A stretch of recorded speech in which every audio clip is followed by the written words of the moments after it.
Hey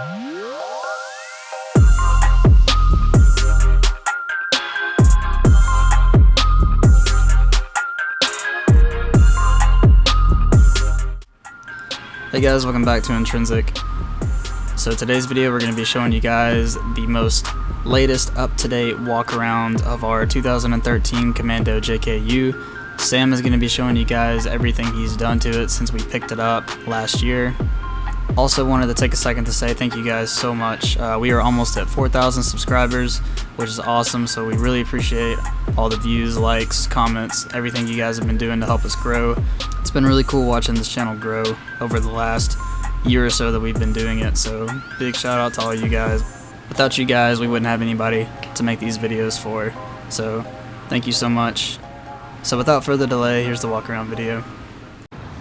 Alrighty guys, we are in 2019. This is going to be a little bit of an update with the 40s and all that good stuff. So this is going to be a little bit of a walk around before we start changing up some other stuff. Just to point out, there are going to be a few things that are going to need some work, going to need changing. So some of the stuff, you know, is going to be replaced. Just keep that in mind. Some of the stuff is temporary. We do have plans to replace it soon. We are just doing a current update, so we will have you know, more changes to do on the next update. So let's get started. This is a 2013 Jeep Wrangler Unlimited JKU. It is a Sport S model, so it does have the power windows, power locks, power mirrors, all that good stuff like that. Leather steering wheel, chrome knobs, all that extra stuff that you get with the S package. So basically a Sahara without the special, you know, like little emblems on the seat or whatever, and the paint match flares. So this is the Commando green. It's kind of like an olive army green, if you will. It's they only made it in 2013, so it's a pretty cool color. It does change in the sunlight. It kind of goes from this this kind of like matte finish with a clear coat to kind of like a yellowish green almost. I don't know, it's kind of hard to explain. You guys can see on Instagram, but that does change in the sunlight. I do like the color the most whenever it's cloudy outside. You guys can tell a little bit of overcast going on. Yeah, just gonna get into the basics here pretty much. It is a 6-speed manual trans, so we got the stick shift, you know, with the clutch and all that good stuff. So we went back with 6-speed. Previous Jeeps were manual always, and then Big Sauce was an automatic. Thought we'd try something different. Definitely a different feel, a lot more fun. Not too fun in traffic, but yeah. And also guys, this Jeep, we got it about 4 months ago. It was really different. It had angry grille on the front, light bars, everything like that. Some 33s, 18s, Jeep spacer lift, all that good stuff. You know, LED tail lights. So yeah, we pretty much just stripped it down back to stock and then changed it to what it is today. It also had a lot of stuff to be cleaned up. The previous owner went off-road with the doors off and stuff like that a lot, so a lot of cleanup from the previous owner. But yeah, she is back with a clean slate now.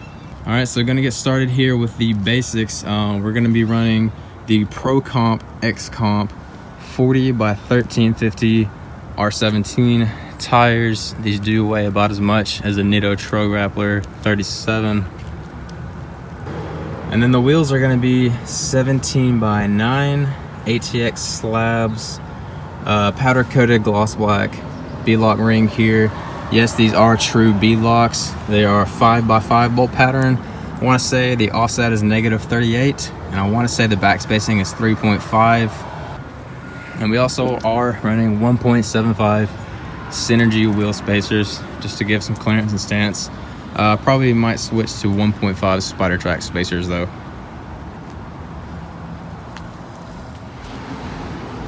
Pretty much just gonna be going over the main cosmetic stuff. Then we'll get into like the suspension, all that good stuff like that.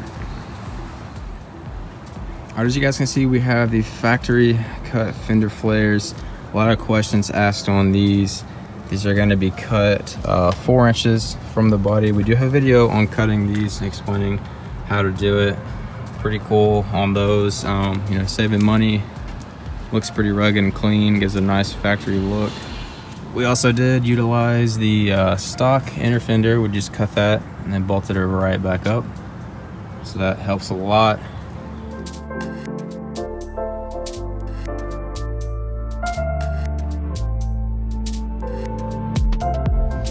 And then moving down here, transitioning, we have the Rubicon rails, the factory Rubicon rails, just to give it some protection off-road. Clean, simple look, have the pinch seam. Pretty much just flows with the rest of the stuff for now until we get, you know, legit poison spider flares or whatever we may go with, the narrow crusher ones. Those are pricey though, so, you know, we're gonna be rocking these for a little bit longer. And obviously, eventually, you know, we want to do like side armor, like matte black, going up the B pillar here. Also corner armor as well, deleting the tail light, having a flush mount tail light. That would look really good with the offset. But on the Rubicon rails, we just do have them cut back a couple inches. Got it sanded down, painted, perfect. With the cap on, looks like it was never even cut. Same with the pinch seam, really. We do have a video on how we cut this on the previous Jeeps and explaining on this one. Just removing as much pinch seam as possible. You guys can see it just kind of goes with the curve of the fender line. Fender well there pretty much just goes as far as it can without getting into the body. And then the Rubicon rails are just cut with this body line right here just to match up with that. Might even go back just a hair more, but that definitely gives it a good amount of clearance there. A lot of small details here, especially, let's see, right here, gonna be on the pretty much just like the offset, the matte black to kind of match with the paint. Same with the factory decals. We did debadge the sport decal, pretty much just to kind of leave at least these to give it a nice clean and factory look. That's kind of what we were going for with the trail rated badge. Painted that with some VHT. That came out very nice, a very good texture, nice finish. The hardtop, we just got this. This is not tinted. This is just factory tint on this glass right here. So we did end up getting that for a really good deal. We did end up getting the Freedom panels up here. We got the hardtop by itself for a good deal, and then ended up getting the Freedom panels for a good deal. Obviously this one has a little bit of damage up here, but we did seal that off for a temporary fix, you know, just to seal us up and have no water leaking. Hardtop is pretty cool though, because it did have a few little scratches and stuff like that. You know, you kind of can tell right here. We did end up touching those up, so you can't even really tell now. It looks really good. You know, it's gonna be going off-road anyway, so it doesn't matter. All right, so moving on the front here. As we stated earlier, we did have the Angry Grill on the front that came with the Jeep. We took that off as soon as we got home from buying the Jeep. Ordered a factory Commando Green matching grill, so that came in. That was the first thing that we did to this Jeep. A lot cleaner. Match is perfect. It is from Mopar, so that is really nice to have that back in there. Pretty much just keeping everything clean. No crazy light bars, or might do some pods later, some color match brackets, something like that, kind of keep it clean. But for now, we do like the factory clean body. Speaking of that, we do have truck light LED headlights.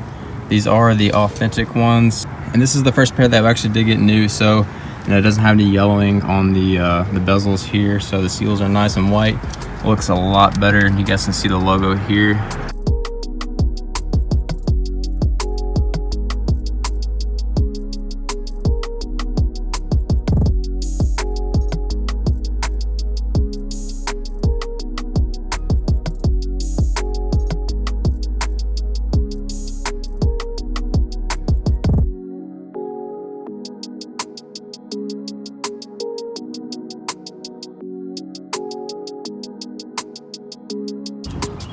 So moving on to the front bumper here, we have a Poison Spider BFH Comp Stinger. These are discontinued, so it was really hard to find. Found one from a guy in Atlanta with one. Already powder coated, so I saved money on that. Had to snatch it up. We did have to cut the frame for this. Cut it 2 inches back. Basically just cutting off the mounting horns on that, getting it all smooth, and then drilling the holes for these bolts. Not too hard of an install, but yes, you do have to chop the frame 2 inches for this bumper. We really do like this bumper a whole lot just because of how high clearance it is, and you know, it just hugs the frame here on both sides, and it's really high clearance on the bottom too, so that's pretty much as much as you can get with the factory frame sticking out there, so it kind of really sucks it all in. Yes, we do plan on getting a winch. It's just a matter of finding a good deal on one. Eventually we will get one, just kind of fill up this gap and add a little bit extra volume up front. You guys probably did notice that the vacuum pump up here needs to be relocated. It's just held up with the zip tie for now, but by the time we'll be going to the off-road park, that should be nice and fixed up. All right, so now we can talk suspension. Basically, we have rock crawler JKU 3.5-inch springs. The front does have a 1-inch coil spacer, which you can't even see in the front there.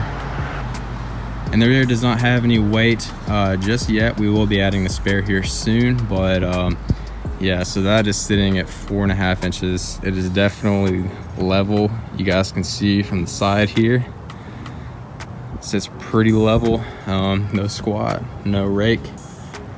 Yeah, so the suspension is mainly gonna be rock crawler and metal cloak. So, you know, for the coils we have rock crawler obviously, and then the control arms, we do have all 8. We have metal cloak, adjustable arms with the Duraflex joints.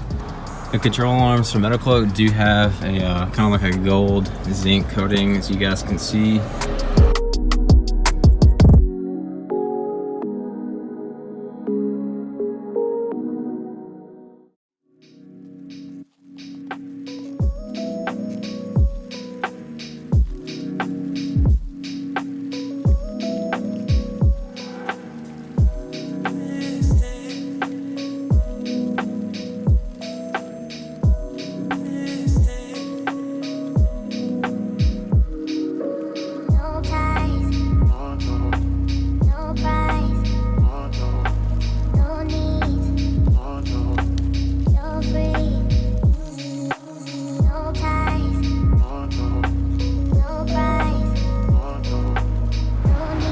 Alright, so moving on to shocks, we have Fox 2.0 Performance Series. These are the machined aluminum body. These are really nice. They ride really good. They're not too stiff and they're not too soft either, so they do have a good amount of dampening. Lots of travel as well, flexing, so that is really nice. You guys are probably noticing this little zip tie right here. This is temporary just to keep the brake line away from the shock right here. We do have Terraflex anchors to fix that issue there. In 2011 on the JK, they made these front brake lines a lot longer. So basically with this drop bracket, there should be plenty enough travel for flex in the front. But on the rear, they are shorter, so we are gonna get some steel braided extended brake lines here pretty soon. Probably gonna be deleting this drop bracket, keeping that for another project.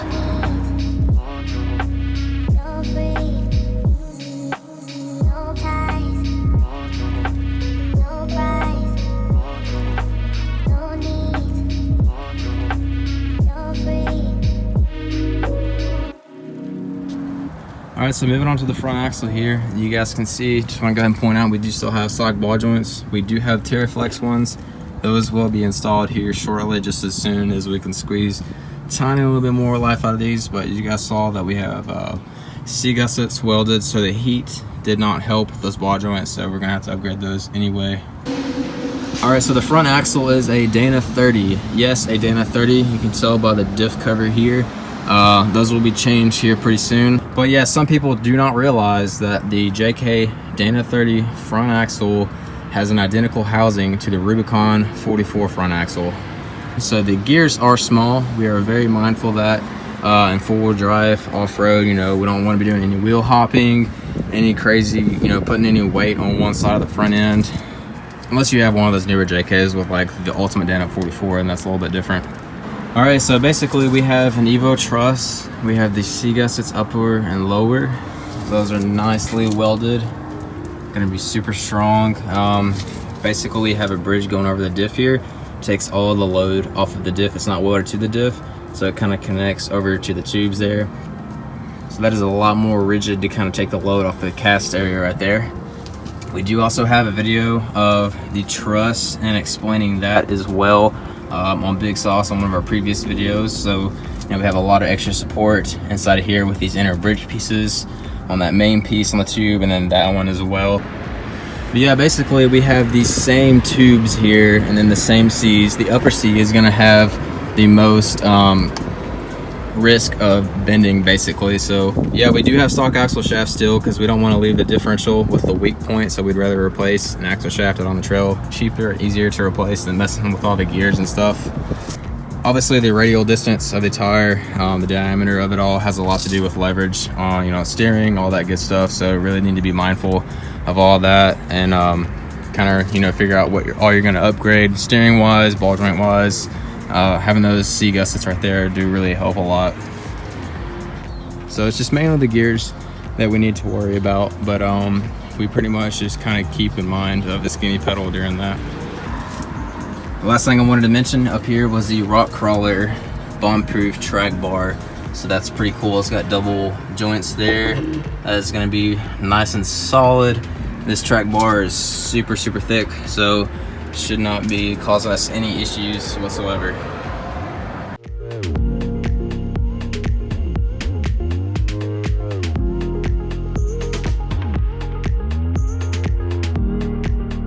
Also wanted to mention that we do have exhaust spacers up there to kind of clear the factory drive shaft in the front. The front drive shaft will be the first to go though, especially as we go off-road more.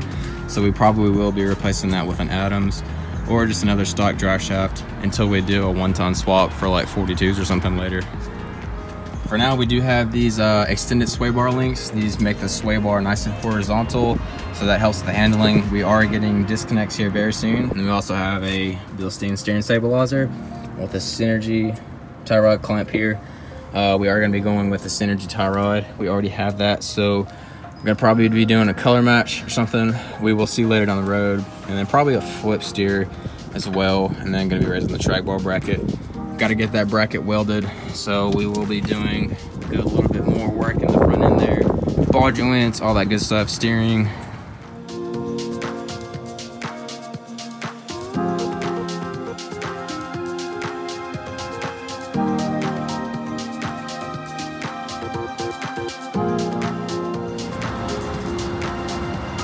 Still have a little bit work to do back here. We do have to cut the rear pinch seam to kind of match. See what else we got. Pretty much the same thing as the front. We have Fox 2.0 shocks and then a metal cloak rear track bar bracket. This raises it up really high, so 4.5 inches of lift. Rear track bar sits pretty horizontal for the most part, so definitely helps with stability.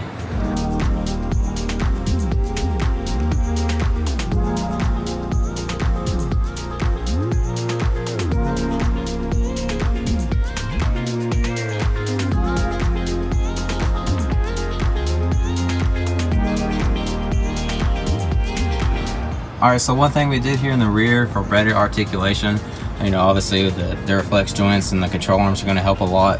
Going to be doing these extended brake line brackets, but one thing that's going to help a lot, you know, we do have really good droop for the shocks here now, but we did relocate these e-brake cables. So basically, normally they come up there, and whenever you droop your axle, it wants to pull down on all this, your filler neck, and then the vent hose for the gas tank, the fuel pump up here.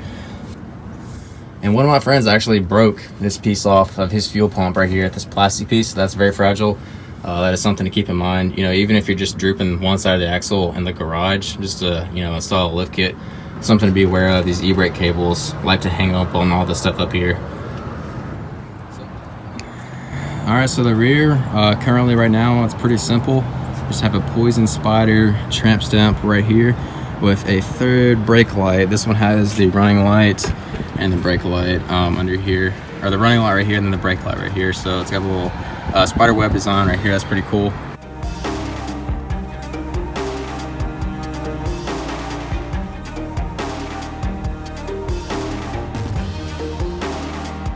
Most definitely like this look with the hard top on there, and then, you know, having no spare, but that is probably going to be changing here soon. You guys stay tuned. I'm be looking at a spare here. Probably going to be snatching the spare from Big Sauce, so that's going to be matching up perfect.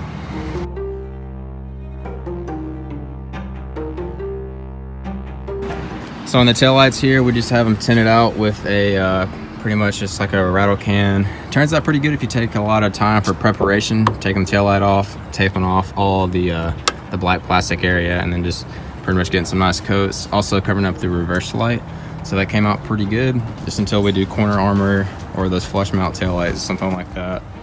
Taking a look here in the rear tailgate area, it's got that assisted latch, which is nice.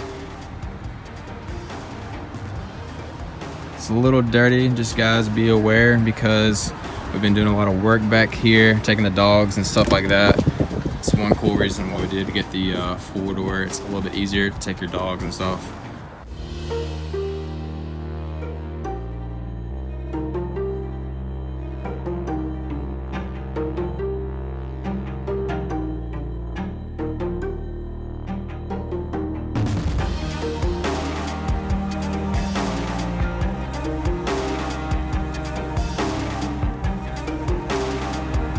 We do also have these clear Mopar factory blinker housings too. Those did come with, or this Jeep did come with the amber ones. All right, so taking a look on the interior here, we're gonna be checking out pretty much everything that's been changed, all that good stuff. We do have these little door guards, which are really nice. You can get those on Amazon for really cheap. Like we mentioned before, we do have power locks and power windows, which is really cool. We've actually never had that in a Jeep before, so that's cool that we got this Jeep with them. Basically, being a Sport S, you know, it does have the leather steering wheel, the chrome shifter knobs, all that good stuff. And you guys can see right here the power window switch panel. So pretty cool. You can lock the front and the back windows, and then also on the console. See on the rear door here, on the console, you guys can see that there's also controls for the rear windows right here. So you got your switches. Not really sure what this little vent is, and then this is going to be a light, cup holder light. It's going to be lighting up the cup holder with that mint green little light that Mopar does. Pretty cool.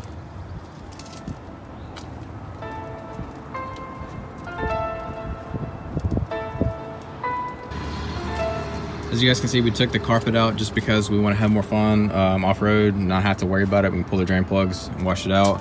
We don't really like that moldy carpet either, so whenever it gets wet inside, it doesn't really matter that much. Probably going to be bedlining that sometime in the near future, so that'd be awesome. So yeah, back on the interior here, we do have the clutch pedal and then the 6-speed shifter right here. So this leather boot right here, I'm not sure if this comes on all manual JKs with the 2011 newer interior. That's pretty cool. I'm not sure if that's part of the Sport S package or not. So the interior here, it's pretty much just stock, clean and factory. You know, no crazy colors, nothing too wild here. This switch panel right here, or the factory panel, is going to be replaced with the factory one. Just because the previous owner cut those holes there. That's going to be cheap and easy to replace. Pretty much keeping everything nice and clean. We did swap out the factory touchscreen navigation radio. Shout out to Trill JKU, he hooked us up on that radio. This Jeep did come with the factory Bluetooth option, so we do have the microphone up here, and that was allowing us to have working Bluetooth on this factory radio right here. So all that works good. Do have a USB port in the console here. You guys can see we have something plugged in right now. Alrighty, so over here we have a alien sunshade, little trail pouch right there. Pretty cool to keep random stuff in. If you guys are airing down your tires, it's a good little spot to keep stuff if you're going off-road. Definitely helps because there's not really a whole lot of places to put stuff in Jeep Wranglers. Obviously, you know, there's this top cubby right up here, so that's pretty cool. That helps a lot. Pretty much with this being a Sport S, we do have some extra buttons here on the steering wheel, and then an extra little screen. It's a little bit different from the base model Sports. Basically, it has more display available, so it shows like the actual little animation of a Jeep. And the power mirror up here, which is pretty cool. You have these little buttons down here that turn on these little bulbs that kind of work as like a dome light. This is an auto dimming mirror, so that's pretty cool. It does obstruct your vision when you're driving a little bit though. So this Jeep does have 87,000 miles. It just hit it. We just changed the oil with some Mobile One. Got that nice and fresh on that good maintenance. So everything should be pretty good and solid for now.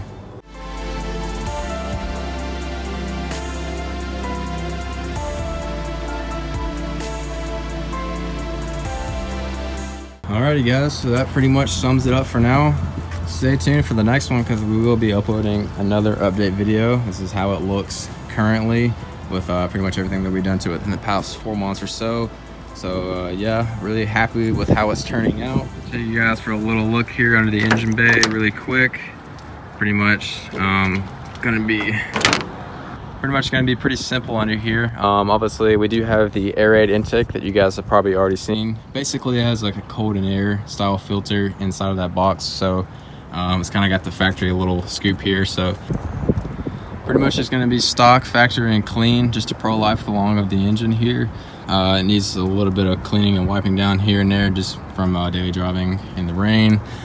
Pretty much going to be trying to keep all the cracks and crevices nice and clean like they were from the factory, so we have a good functioning engine bay. It also helps when you're trying to work on it too. So yeah, thank you guys so much for watching this video and taking the time out of your day to watch this. Hope you guys enjoyed the content here. Subscribe for more. We will be doing a lot more stuff like off-road trips, installs, stuff like that, more reviews, and pretty much just walk around and stuff like this.